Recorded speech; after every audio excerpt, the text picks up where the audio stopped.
रहीम, अस्सलाम वालेकुम। आज हम बना रहे हैं चपली कबाब बना रहे हैं। ये मैंने बीफ लिया है, 1.5 पाउच इतना हमारा जो है वो बीफ है, बोनलेस जो बगैर हड्डी वाला ये वाला गोश्त है। और ये इतना टुकड़ा मैंने ये चर्बी का लिया है। ये 1 इंच जितना अदरक का टुकड़ा डाल लिया है। और ये कुछ मैंने लहसुन के जवे डालिए हैं इसमें। चाहे तो आप इसे अलग से पीस के डाल सकते हैं और चाहे तो आप इसके साथ ही पीस लें। तो इसे अभी चॉपर में मैं पीस लेती हूँ।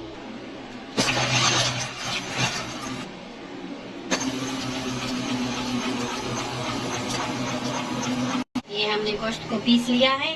अभी जो है ये गोश्त इसे 7 से 8 मिनट तक आपको ये जो हथेली है, हथेली ये वाली, ऐसे ऐसे मसल देना है। ऐसे ऐसे मसलना है। ऐसे आप इसे मसलेंगे तो ये जो है हमारे कबाब वो बिल्कुल भी चपली कबाब जो है वो टूटेंगे नहीं। तो ये ज़रूरी स्टेप है, ये करना बिल्कुल भी ना भूलिए। तो ये लाजमी है, ये करना हमने ज़रूरी है।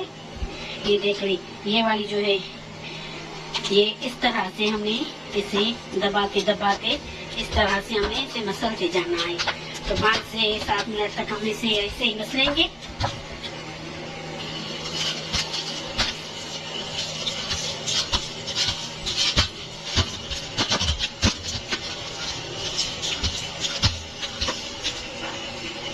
ये हमने इसमें मकई का आटा डाल लिया है। 2 चम्मच हमने जो है ये मकई का आटा इसमें डाला है। तो अभी इसे मसल लेते हैं, इसे मिक्स कर लेते हैं। तो इसे मसलते जाना है। ये मकई के आटे की वजह से इसकी जो है टेस्ट वो बढ़ जाती है, बहुत अच्छी सी टेस्ट इसमें से आती है। तो ये देख लें, इसे भी मिक्स कर लेते हैं। ये लिया है मैंने बना कुटा हुआ 1 चम्मच लिया है जीरे का। और ये 2 चम्मच लिए हैं कुटे हुए धनिए का, कुटा हुआ धनिया लिया है। तो ये इसमें ऐड कर लेते हैं। और ये है हमारे पास 2 से 3 हरी मिर्च, वो हमने कूट ली थी, वो इसमें ऐड कर लेते हैं। और ये है हमारे पास 1 प्याज था, उसे हमने को कूट के फिर हमने उसका पानी जो है वो निचोड़ के निकाल लिया था। तो पानी बिल्कुल भी नहीं होना चाहिए। ये 1 चम्मच भर के कुटी हुई लाल मिर्च ली है। ये देख लें, ये तो इस तरह से दरदरी जो होती हैं ये इसमें ऐड कर लेते हैं। ये थोड़ी सी हल्दी इसमें ऐड कर लेते हैं और थोड़ी सी लाल मिर्च ऐड कर लेते हैं, क्योंकि हमारे इसमें जो है वो हरी मिर्च भी है मिक्सचर में। तो ये ऐड कर लेते हैं इसमें। और ये 1 चम्मच, आधा चम्मच ये काली मिर्च का पाउडर इसमें जाएगा। ये हस्बे ज़रूरत नमक इसमें ऐड कर लेते हैं। ये नमक जाएगा इसमें। ये गरम मसाला पाउडर जाएगा आधा चम्मच। और ये हमने लिए हैं टमाटर, लिए 1 टमाटर मैंने लिया था, क्योंकि ये हमारा जो है गोश्त कम है, इसी हिसाब से मैं बता रही हूँ। और ये 1 टमाटर इसमें जाएगा। ये बारीक चॉप किया हुआ है। इसकी जो है मैंने वो बीज वगैरह निकाल लिए थे। और जब आपको ये गोश्त जो है पीसना है तो पहले आपको इसे वॉश कर लेना है। वॉश करके फिर किसी छन्नी की मदद से इसे छान लेना है, कि जैसे छन्नी की मदद से इसे छन्नी में डाल लेना है आपको, जैसे इसका जो भी पानी वगैरह है वो रिमूव हो जाए और इसमें पानी बिल्कुल भी नहीं होना चाहिए। और ये देख लें, इतना बारीक बारीक जो है ना हमारा गोश्त होना चाहिए। तो इन सारी चीज़ों को भी मिक्स कर लेते हैं। इन्हें भी ऐसे मसल लेते हैं हथेली की मदद से। जैसे आटा गूंदते हैं, हमने ऐसे नहीं गूंदना। हमने जो है ये हथेली है ना, ये इस हथेली की मदद से ऐसे हमें इसे कर लेना है। ये देख लें,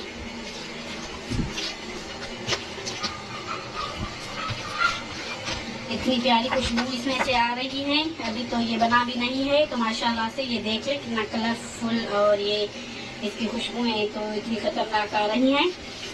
तो इसे भी मिक्स कर लेते हैं। ये फोकस इसका आउट हो रहा है इसी वजह से कि ये मेरे हाथ में है मोबाइल, तो मैं थोड़ा सा हिल रही हूँ, तो ये इसका फोकस जो है वो आउट हो रहा है।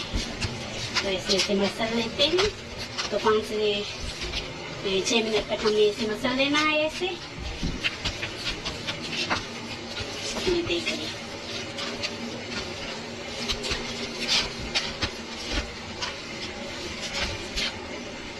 ये हमने बना कर रेडी कर लिया है। तो इसके अभी हम चकली कबाब बनाना शुरू करते हैं। ये ऑयल गरम करने के लिए मैंने रख लिया है। तो इसके चकली कबाब बनाना शुरू करते हैं। जितना आपको चाहिए आप उतनी साइज इसकी जो है वो रख सकते हैं। तो हमें जितना चाहिए हम उतनी साइज इसकी रखेंगे।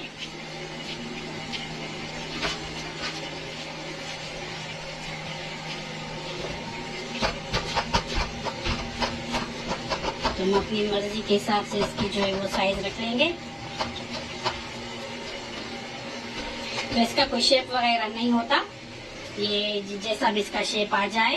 तो ये देख लें, ये अभी उठाने से भी नहीं टूट रहा। तो ये देख लें। तो बहुत ज्यादा आंच नहीं करनी इसकी, नहीं तो ये कच्चा अंदर से गोश्त रह जाएगा हमारा। तो ये इसकी जो है आंच आपको लो टू मीडियम कर लेनी है। तो इसे 7 से 8 मिनट हमें लग जाते हैं पकाने में। और इसमें अनारदाना जाता है, हमें पसंद नहीं है, इसलिए मैंने इसको किया है इसे। ये मैंने एक फ्राई कर लिया है और ये जैसे फ्राई होते ही सबने खा लिया और इतना सा टुकड़ा मेरे लिए बचा लिया। तो भी टेस्ट करते हैं, बहुत मजे का, ये बहुत टेस्टी है।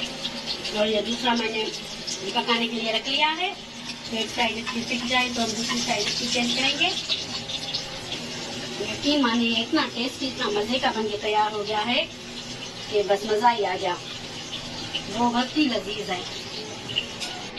तो माशाल्लाह से देख लें, ये हमारा चकली कबाब बन के तैयार हो गया है। तो सारे मैं इसे बना लेती हूँ, वीडियो को बंद कर लेती हूँ क्योंकि ये जो है हमारा मोबाइल बहुत ज़्यादा गर्म हो रहा है, बहुत ज़्यादा गर्मी है। गर्मी की वजह से मोबाइल बार बार बंद हो रहा है। तो ये देख लें, ये हमारा चकली कबाब बन के तैयार हो गया है, बहुत टेस्टी, बहुत मज़े का। तो ज़रूर आप लोग भी ट्राई कीजिए। मुझे दीजिए इजाज़त, मुझे अपने गाँव में याद रखिए। अल्लाह हाफिज़।